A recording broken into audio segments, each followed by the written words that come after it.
Shanno mitrasham varunaha, Shanno bhavatvaryama, Shanna indro brihaspatihi, Shanno vishnurukramaha, Namo brahmane namaste vayo, Tvameva pratyaksham brahmasi, Tvameva pratyaksham brahma vadishyami, Ritam vadishyami, Satyam vadishyami, Tanmamavatu tad Vaktaramavatu avatu mam avatu vaktaram. Om Shanti Shanti Shanti. Om Gurur Brahma Gurur Vishnur Gurur Devo Maheshwaraha Guru Sakshat Parabrahma Tasmai Shri Gurave Namaha. Om Shri Ganeshaya Namaha. Om Gum Gurubhyo Namaha. Harihi Om. Adaraniyaha atra samupasthitaha atithayaha mahajanaha mahodayaha. Bhavatbhyas sarvebhyo bhuyishtham nama uktim vidadhami. Sanskritavani mama matrivani bhavati. Parantu sambhavatah atra samupasthitanam sarvesham bhavatam avagamane kathinam bhavishyati. Ataha angla bhashayam pravakshyami. I said that Sanskrit is my mother tongue, but because perhaps not everyone will understand everything, although Malayalam is very close to Sanskrit and contains a lot of Sanskrit vocabulary, therefore I shall speak in English. It's a great honor to be here with all these respected individuals and with the Hindu community of Croydon. Basically, my speech has become unnecessary because these wonderful children who performed here before, they covered everything I wanted to say.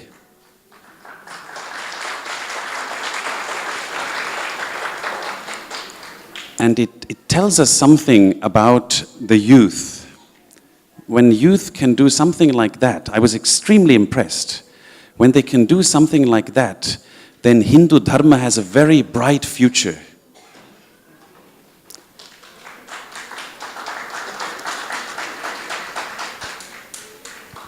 So as basically I was requested to speak about how we can be proud of Hindu Dharma, I shall just add a few words to this, and then we'll maybe also have a quick question-answer session.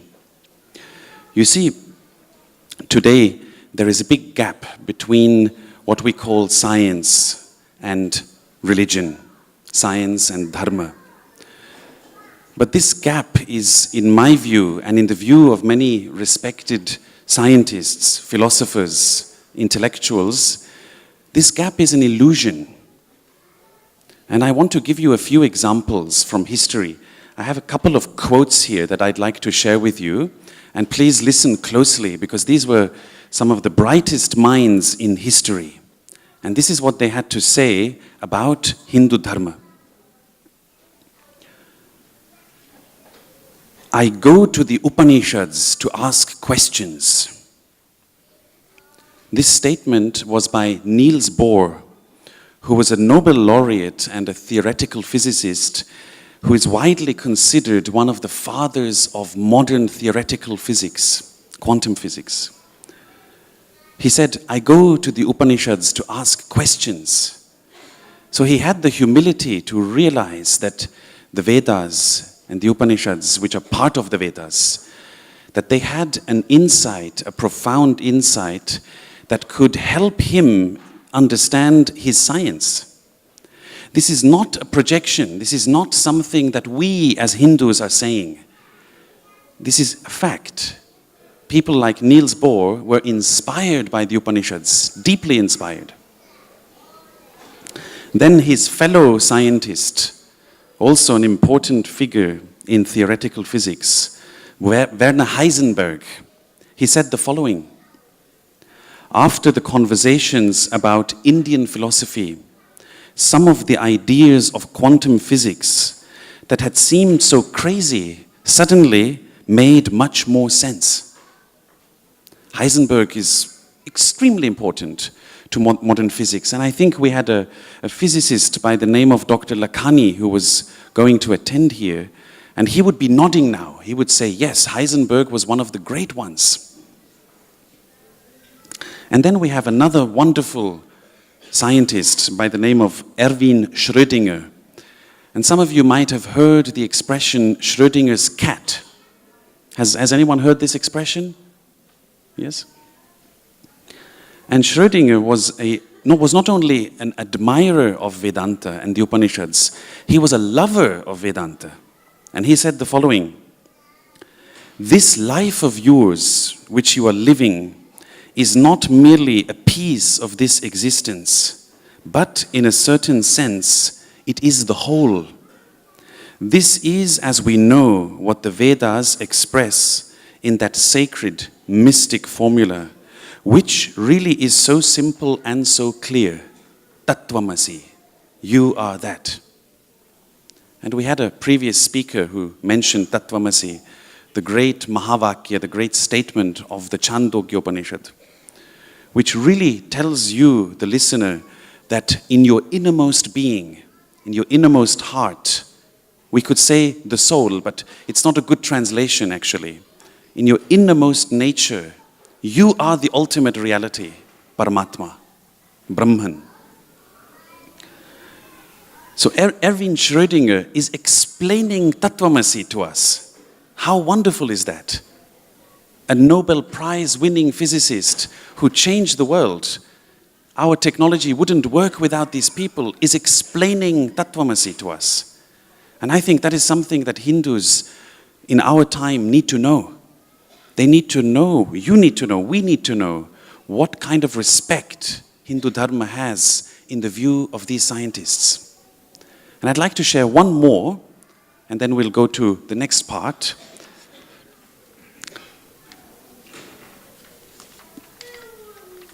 And this is Carl Sagan, one of the most popular astronomers, cosmologists, and popularizers of science in the 20th century. So Carl Sagan says this: "The Hindu religion is the only one of the world's great faiths dedicated to the idea that the cosmos itself undergoes an immense, indeed an infinite number of deaths and rebirths. It is the only religion in which the time scales correspond to those of modern scientific cosmology." What an immense statement. This is nothing about with other religions. It's just, what does he say about Hindu Dharma? What does he say about the Vedas and the Upanishads? Carl Sagan won the Pulitzer Prize for general nonfiction, but more than that, he is known for NASA's program known as SETI, which is the Search for Extraterrestrial Intelligence. It was founded by Carl Sagan. And look what he said about Hindu Dharma. And in this way, I have a big document here, but I'm not going to read everything, because obviously there are other topics that are important. But I'd like to request you to really research these things a little bit, to see what kind of admiration and respect Hindu Dharma enjoys among the scientific community. Not mediocre scientists, the top scientists. If you talk to a mediocre scientist, he won't know much about these things. If you talk to a top scientist, he will know a lot about these things. So that is my primary first request. And I say this because our Guruji, Swami Omakarananda, who was the founder of Omakarananda Ashram, always wanted the integration of science and dharma. That was his dream back in the 60s and the 70s. And today, slowly, we are working on this. Our ashram also has a Facebook page called Science and Hindu Dharma. It's a very popular page, and we share these insights on the page. So this is what I wanted to speak about science. But now there is another topic, which is very, very important. And not many Hindus are really aware of this. And I'd like to share it with you in a very thoughtful, reflecting way. I'm sure all of you have heard of meditation. And we've seen it practiced today, and we all joined in it. And I'm sure all of you know where meditation has its roots. Can I ask the audience, where does it have its roots? A bit louder, please. In the scriptures, right? In the Vedas, in the Upanishads, in the Yoga Sutras, in the Brahma Sutras, in the Bhagavad Gita. That is where meditation has its origin. And if you go to a meditation class, sometimes you will hear about this, and sometimes you won't. That's fine, no problem. But more than that, have you heard of the word mindfulness? So now everyone is nodding. When you hear mindfulness, everyone is nodding. Mindfulness has become a wonderful trend in the corporate world. You go to the World Economic Forum in Switzerland, where all the world leaders come together, and what they do in the morning at 8 a.m. is mindfulness. And if you read the textbooks on mindfulness, for example, by Professor Marsha Linehan, one of the important authors on mindfulness, unfortunately, and this is for me personally, because I'm a scholar, I grew up in ashram, I'm a Hindu by birth. So for me to see that there is only a footnote on page 100 so-and-so mentioning that mindfulness has its roots in the Hindu scriptures is very painful. It should be in the foreword. It should be on the title page, because that's what good academics do. That's what good scientists do. They say, who said it first? Nobody does this kind of chori that we just, we just claim that it is my own insight. Nobody does that in academia. Nobody does that in any field.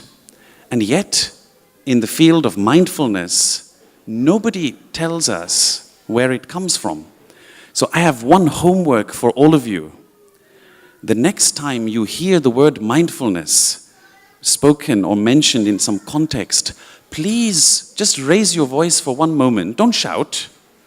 Just raise your voice for one moment and say, by the way, this has its roots in the Hindu scriptures. Because we should mention that. We have the rishis, the great seers, who brought these things into the world. Would you know anything about meditation if not for the rishis? Would you know anything about Vedanta, non-duality, if not for the rishis?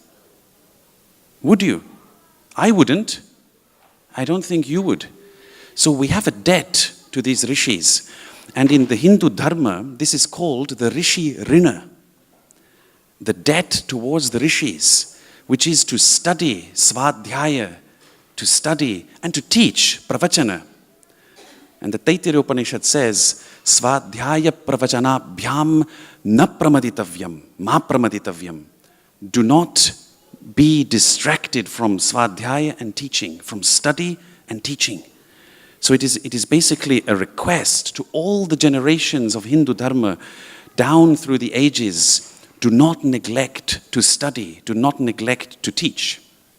And I think this is one of the most important instructions that we can follow if we want to feel part of Hindu Dharma. So this is the second point. And the third point is one of morality. That morality is not something relative. We had a wonderful discussion yesterday with youth, bright, intelligent youth, Hindus. And they had a sense of that morality is something relative. But it's not. Morality is something universal. And this is what the teachings of the Vedas have always told us. It is something universal. And therefore we need to study them to understand how morality can benefit us in our lives. How morality, how dharma, meditation, yoga can actually benefit us. That we don't feel we've practiced it for 2 years, we haven't had a benefit, chalo chhod dete hain, let's leave it. No, that we continue, that we persist. That is the message of these scriptures. Never to give up, always to continue. Never to give up. And here I'd like to read to you a beautiful verse from the Mahabharata, and you all know the story. So I'll just briefly mention the story. It is at the end of the Mahabharata where Yudhishthira and the Pandavas have ascended into the Himalayas towards Svargarohana. I know you all know the story. And the Pandavas have fallen and have passed away, and only Yudhishthira remains. And with him there is a companion. Who is that companion? It's a dog, an animal who is with him. And then Yudhishthira ascends to the highest point where heaven and earth, Svarga and earth meet. And there Bhagavan Indra, the king of the gods, meets him and tells him, Yudhishthira, leave this dog behind. Don't bother with this dog. You cannot bring a dog into heaven, into Svarga, into this luminous world. And do you know what Yudhishthira says? After all the suffering that he went through in his life, after all the troubles he went through in his life, he was looking forward only to that paradise, right? To that luminous world. After all that time, Yudhishthira says the following, Bhitam bhaktam nanyadastiti chartam praptam kshinam rakshane pranalipsum pranatyagadapyaham naiva moktum yateyam vai nityame tadvratam me. And I'll translate this. This is my vow always, my pledge, my vrata. I shall never give up on one who is frightened, on one who is loyal, who is in need because he has nothing else, or one who is unable to protect himself while desiring life. I shall never give up on such a one till my own life is at an end. Look at the morality. Look at the incredible morality, the incredible dedication which Yudhishthira is bringing to expression here for an animal. What to speak of other human beings? What to speak of other members of Dharma, of our fellow neighbors? Look at the morality. This is a universal morality. And this morality can be found in our scriptures, in the Vedas, the Dharma Shastras. So my request to all of you is that we can be extremely proud of Dharma. We can be extremely proud of these scriptures and of the rishis. But I want you to ask yourself, can they be proud of us? Can they be proud of how we continue this Dharma? That is what we need to ask ourselves. Of course we can be proud, but are they proud of us? That is the question I would like you to ask yourself. Thank you, and let's have some question answers on this subject. Hari Om Tat Sat. Jai Guru Datta.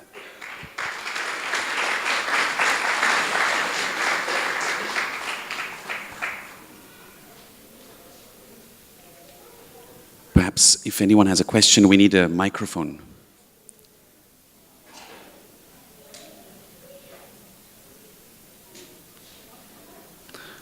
In the Upanishads, it is written that when the truth has been spoken, then there are no questions.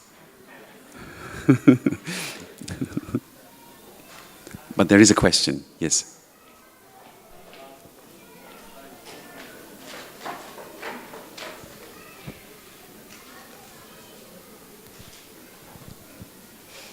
Namaste, Swamiji. I just have a question with the Dharma. We are very proud of being Hindus. But in life's turmoils where we wake up, finish our work routines and all that, we go through different stages of our turmoils as such, difficulties in life and all that. When you go through these difficulties, do we anchor ourselves towards Dharma, or do we actually just depend on hope to rescue ourselves out of this? There must be something that we have to depend on. Bhagavan Shankaracharya, in whose tradition we are, he defined Dharma on many occasions in his commentaries, but the best definition of Dharma is Dharanat Dharma. Because it carries, because it supports, that is why it is Dharma. It supports the world, it supports you, that is why it is Dharma. So I would definitely say that dharma can be an immense support when you realize that ultimately it leads you to your own true nature. That is not just something you believe. It is not only a faith. It is actually a path. You go through life as a path. You're in this world for some real meaning, not only to enjoy, not only to have some material experiences, but we are here on a path. And that path is to realize our own true nature, which is Paramatma, which is Bhagavan himself. So if we understand dharma to be this all-embracing framework, covering all of samsara, if we realize dharma to be that, then dharma is a support which is unshakable. You cannot be shaken from it. You're like a tree standing in the wind that cannot be shaken because your roots are in the true soil of wisdom, the wisdom of the rishis. And I'd like to highlight here that Chandrakant Shuklaji and his Mandali, by the grace of the Guru Bapu Shri, who is still alive in India, are practicing sahaja meditation, a natural way of meditating, which doesn't pressurize you. It doesn't give you the sense of that there is some duty. It gives you enjoyment, inspiration. And this kind of dharma activity is phenomenal because it is a way of joy. It's not a way of duty that, oh, I have to do something. Oh, I'd rather go to my office now. Let me postpone the dharma for later. No, it's something that you integrate in your daily life. It's something that gives you true joy and inspiration.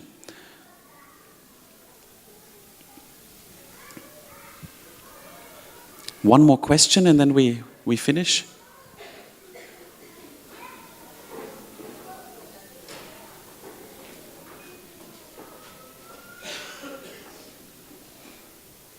Swamiji, one of the problems that we have in Hinduism is the lack of understanding. We all say people should interpret, understand things, and try to practice and promote those values in real life. What do you do and what can be done if people simply do not understand and follow the values? From my evaluation of these factors for a number of years, and I couldn't find that gap being filled. The scholars remain as scholars. The ignorant remain as ignorant. There isn't a significant contribution made by the scholars. Come into the middle of people and promote the values of high morality and ethics. What do you think people can do to promote and encourage that? Well, there are two ways of answering this. The first one is one single word: Facebook. Because today everyone is connected in the world, and it has really become an incredible tool how to spread dharma. It can be a power for good, it really can. But the second answer is, of course, that, you see, I think, this is just my opinion, that in modern Hindu communities, the parents are mainly in charge of conveying the values. Right? So you can say that modern Hindus are following the teaching Matri Devo Bhava, Pitri Devo Bhava. Have your mother as your deity, have your father as your deity, which is wonderful. No question, it is wonderful. The only problem arises when the parents themselves don't have a full comprehensive knowledge and understanding of the religion, of the spirituality, because then the children begin to think, Are, if they don't know, why should I follow it? Correct? If they cannot give me the full answers, then, well, who knows, right? But that is why the Taittiriya Upanishad has a third Devo, Aacharya Devo Bhava, that have your Acharya, have your teacher as your deity. And I believe that Acharyas like Swamiji, Chidananda Puri here, who are really providing the true, genuine knowledge to the communities, that there should be a kind of a reforming mentality among Hindu communities, that one really should send the children to learn from these acharyas. That doesn't mean the children all have to become scholars and priests, and that's not the meaning, but there should be some effort to send the children to the acharyas and to study. And if you look at Swami Chidanand Puriji's speeches, which are on YouTube, you see that he presents it in a very simple way. So anybody can understand it. We don't have to make it complicated. And that's also what we try to do at Omakarananda Ashram. We try to make it simple.